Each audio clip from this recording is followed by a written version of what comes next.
Donc voilà, j'ai une pluche qui vole.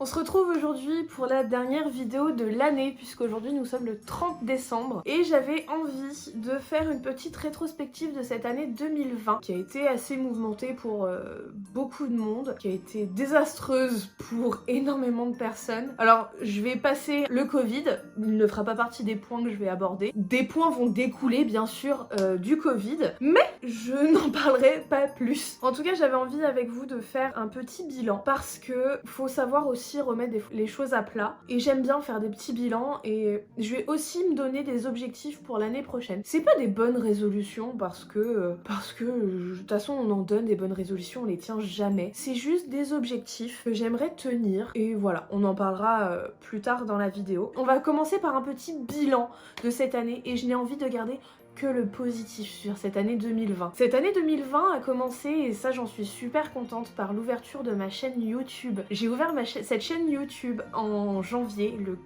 4 ou 5 janvier je crois. Avec Chloé, c'est parti d'un délire. Je vous ai jamais raconté en plus comment est venue cette idée d'ouvrir cette chaîne. En fait, mes collègues de travail, parce que je vous l'ai déjà dit plusieurs fois, c'est que je me maquille pour vous devant la caméra, mais je me maquille exactement pareil pour aller au travail. Et mes collègues de travail me disaient tout le temps, mais Caro, tu mets combien de temps à te maquiller tous les matins? Je suis 45 minutes à peu près, des fois un petit peu moins, des fois un petit peu plus, ça dépend. Et elle me dit, mais tu fais quoi pour passer 45 minutes à te maquiller quoi? Et donc un jour, j'ai mis mon téléphone sur ma coiffeuse et je me suis filmée en train de me maquiller. Mais c'était une vidéo mais chiante au possible, hein. Je parlais pas, je me maquillais juste, c'était juste pour leur montrer ce que je faisais. Sauf que cette vidéo du coup a duré 44 minutes. Et cette vidéo, j'ai voulu leur envoyer sur WhatsApp, sauf que WhatsApp ça ne supporte que des vidéos de 6 minutes max. Donc j'ai pas pu leur envoyer. Donc ce que j'ai fait, c'est que je l'ai mis sur YouTube et je leur ai envoyé le lien de la vidéo. Et mes collègues après me disent, mais Caro, tu pourrais totalement faire une chaîne YouTube et tout, machin. Non, enfin, déjà j'ai pas le matériel, enfin non, je me sentirais tellement pas légitime et tellement pas à l'aise. Non, du coup j'en parle à Chloé quelques jours plus tard. Elle me dit, mais si tu veux, moi je viens, on met mon appareil photo qui fait caméra, et on filme. Et c'est de là qu'est arrivée la chaîne YouTube Caroline Duval. Alors bien sûr la vidéo que j'avais faite pour mes collègues, elle est toujours sur ma chaîne, mais vous n'y avez pas accès. Elle est passée en privé parce que clairement j'ai totalement honte de cette vidéo. Je la regarde même pas, hein. Non, pas du tout, jamais. Donc voilà, j'ai ouvert ma chaîne YouTube, ça faisait plusieurs années que je me posais la question en fait.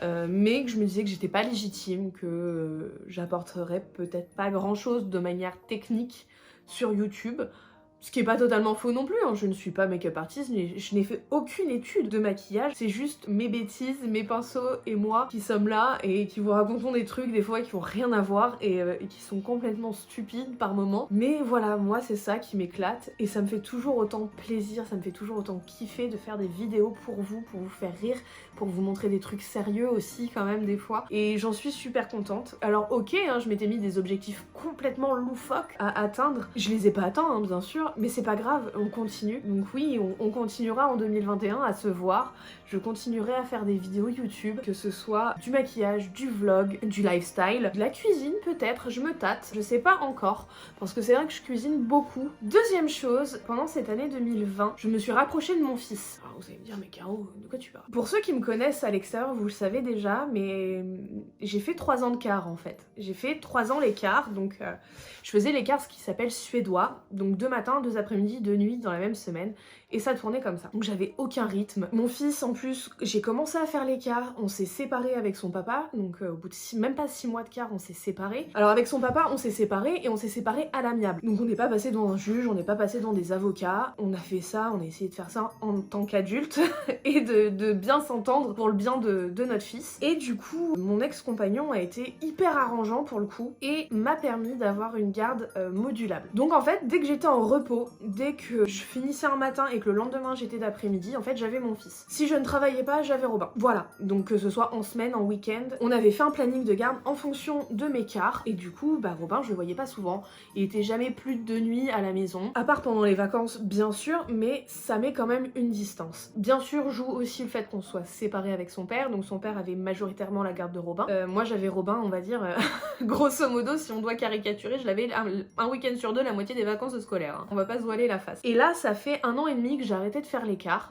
Je suis repassée dans une équipe à la journée. C'est moi qui ai demandé à arrêter l'écart parce que c'est très fatigant. Moi je tire mon chapeau à toutes ces personnes qui font l'écart. Moi en fait j'arrivais plus à me reposer, c'est pour ça que j'ai demandé à arrêter. Donc j'ai décidé d'arrêter l'écart et du coup j'avais du mal à retrouver ma place auprès de mon fils. Et c'était assez compliqué. Alors je dis pas que c'est parfait, hein. Après c'est un enfant de parents divorcés, hein, mon fils, donc voilà.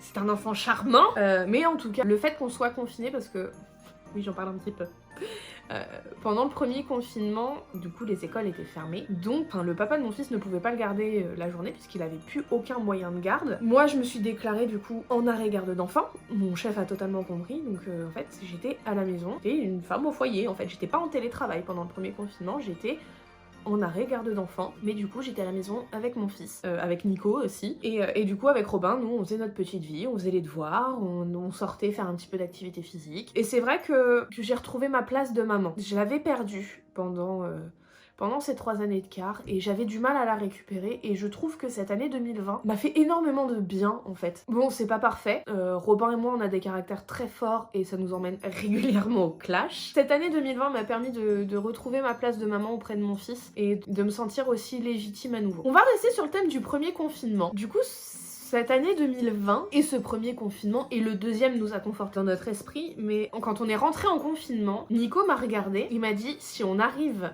à passer le confinement sans s'entretuer et sans se quitter, nous deux c'est pour la vie. Et là je le regarde et dans ma tête ça fait ce ne sont que des mots.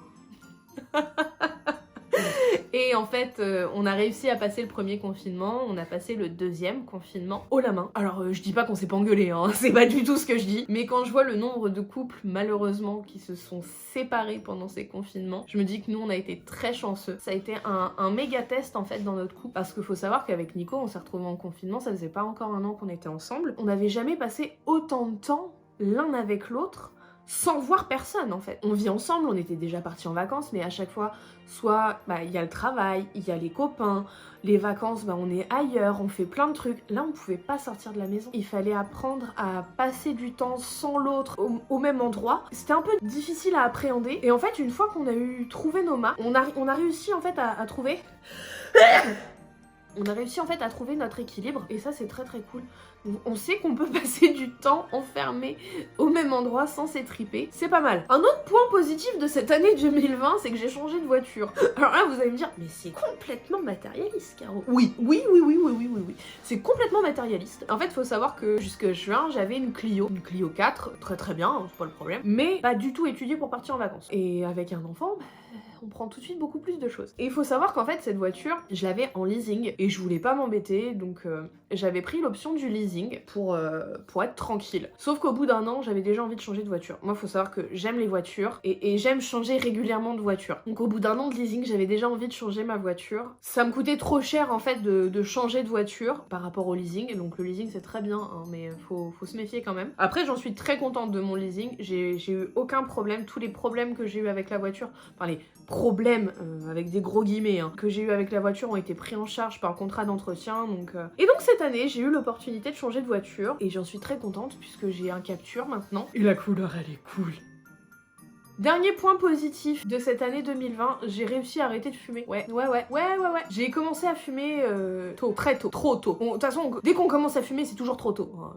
Qu'on ait 18, 30, 45 ans, c'est toujours trop tôt. Mais j'ai commencé à fumer très tôt. Je ne dirai pas l'âge parce que sinon ma mère a fait une syncope. Parce que je sais qu'elle regarde les vidéos, maman. J'ai commencé à fumer jeune, j'étais au lycée, et essayé d'arrêter plusieurs fois, sans succès puisque je reprenais. Du moment où je me suis mise avec Nico, donc au 1er avril 2019, j'ai bien diminué la consommation de cigarettes. J'ai même arrêté pendant un bon laps de temps. Sauf que j'ai perdu mon grand-père en cours d'année, donc au mois d'août on a perdu papy. Plus le stress du travail, plus tout ça, je me suis remise à fumer. J'ai racheté quelques paquets de cigarettes et au nouvel an du coup, au 31 décembre 2019, je fumais avec une copine. Et en fait à un moment donné je fais non en fait je fume mais j'ai pas envie de fumer. Je l'ai éteinte. Je me suis rendu compte le 12 janvier que je n'avais pas fumé depuis le 31 décembre. Donc j'ai arrêté de fumer comme ça en fait, tout simplement. Alors je dis pas que c'est pas c'est pas facile, hein, clairement. Le plus dur, c'est en soirée et après les grosses journées au boulot. Mais non, du coup, j'ai arrêté de fumer, je ne compte pas reprendre. Maintenant qu'on a fait le tour des points positifs, parce que je pense que voilà, je suis pas mal en points positifs. On va pas parler de mes 30 ans, non. Non, on parlera pas des 30 ans. Maintenant qu'on a parlé des points positifs de cette année, j'ai envie de parler de mes objectifs pour l'année prochaine. Mes objectifs pour 2021, j'aimerais tout d'abord reprendre l'écriture.